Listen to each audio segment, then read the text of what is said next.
বন্ধুরা, আজকে আমি আবার চলে এসেছি। আপনারা সবাই ভালো আছেন তো? এই যে দেখুন, খসলা শাক নিয়ে এসেছি।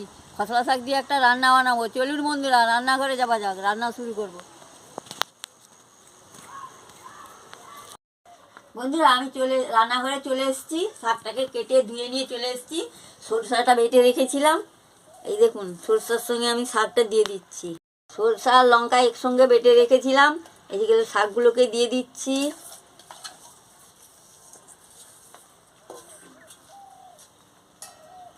আমি হলুদের গুঁড়ো দিয়ে দিচ্ছি, পরিমাণ মতন নুনটা দিয়ে দিচ্ছি, সামান্য একটু মিষ্টি দিয়ে দিচ্ছি,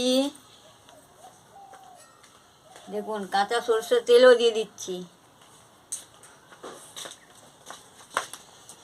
দিয়ে ভালো করে মাখিয়ে নিচ্ছি। দেখতে থাকুন বন্ধুরা।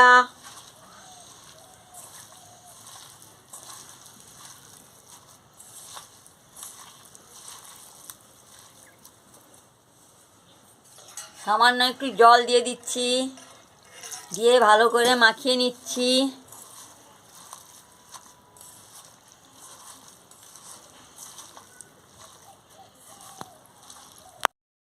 উনুনে বসিয়ে দেবো।